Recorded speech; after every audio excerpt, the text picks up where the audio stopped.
आज की तारीख के अंदर आप ये बात बताइए कि अगर कोई व्यक्ति सवाल पूछता है तो आप क्या क्या रिएक्शन होगा आपका?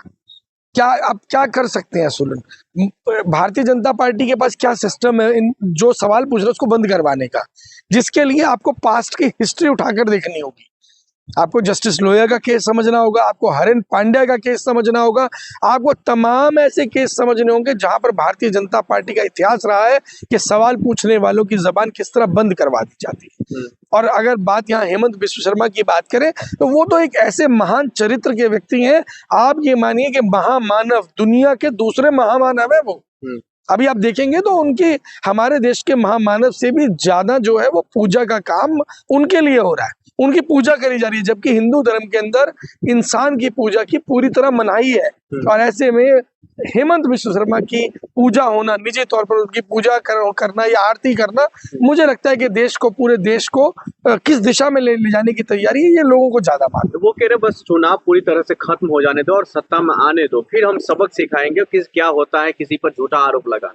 देखिए वो तो अब निजी तौर पर अगर बात करें, वो सीएम के तौर पर, क्योंकि सीएम को पूरी पावर है भारतीय जनता पार्टी के अंदर, उन सीएम्स को जो सीएम भारतीय जनता पार्टी के ट्रैक पर चलते हैं। भारतीय जनता पार्टी का ट्रैक क्या है, आपका राज्य किन किन क्वालिफिकेशंस पे फुलफिल करना चाहिए, आपके राज्य के अंदर स्वास्थ्य सेवाएं नहीं होनी चाहिए, और अगर हो भी तो वो निजी तौर पर निजी अस्पताल होने चाहिए जो जनता को बिल्कुल छीलने का काम करते हैं। शिक्षा के नाम पर ऐसे स्कूल होने चाहिए, उन नेताओं के स्कूल होने चाहिए जो 50 रुपए की किताब को कम से कम 500 रुपए में बेचते हो।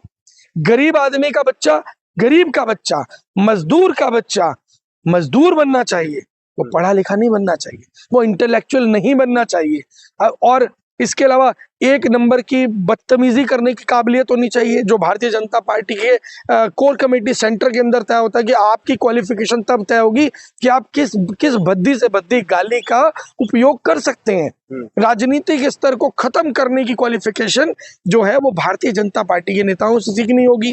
पेपर लीक एक सबसे बड़ी क्वालिफिकेशन है। अगर आपके राज्य में पेपर लीक नहीं हो रहा है तो आप मुख्यमंत्री बनने के लायक नहीं है। तो ऐसे तमाम बड़े बड़े एग्जाम्पल, अगर आप बोलेंगे तो इंटरव्यू का समय कम पड़ जाएगा जब मैं अगर एग्जाम्पल देने पे आ गया। ये सारी क्वालिफिकेशंस है भारतीय जनता पार्टी के अंदर मुख्यमंत्री बनने की। और मैं बताता हूँ किसी दिन सही, ये तो जग जाहिर है, कोई चीज छुपी हुई तो है ही नहीं ना।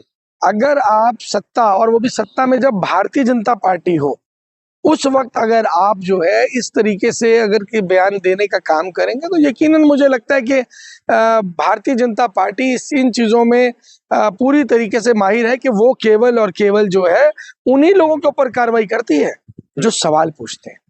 तो आप देखिए यूट्यूबर्स जो लोग सवाल पूछने का काम करते हैं उनके चैनल पे कार्रवाई हो जाती है। अभी पीछे 4 PM का चैनल आपने देखा कि बंद हुआ, और नेशनल दस्तक के ऊपर कार्रवाई की गई।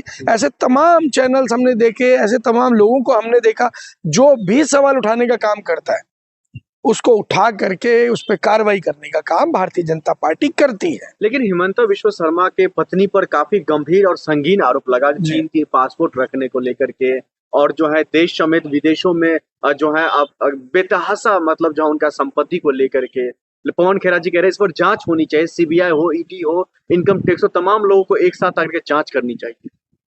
देखिए पवन खेड़ा जी की बात का वैसे तो मैं समर्थन करता हूँ इस बात को लेकर के, लेकिन मैं उससे पहले पवन खेड़ा जी से पूछना चाहूंगा कि मुझे लगता है कि सत्ता के अंदर आना पहले जरूरी होगा। भारतीय जनता पार्टी से आप उम्मीद कर रहे हैं कि वो सीबीआई की जांच कराए, सीबीआई जांच करवाएगी या ईडी की जांच करवाएगी, आप भूल जाइए, दिमाग से निकाल दीजिए। भारतीय जनता पार्टी देश में ऐसा सिस्टम बनाने जा रही है जहां आप 3-3 पासपोर्ट रख पाएंगे, हर व्यक्ति 3 पासपोर्ट रख पाएगा।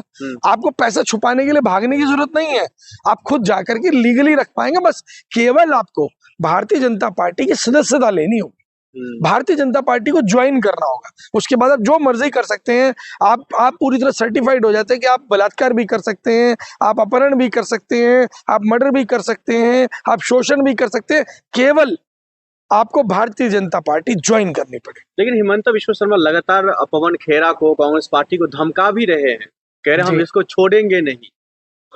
क्या करेंगे, संभव ही नहीं है कुछ कर पाए।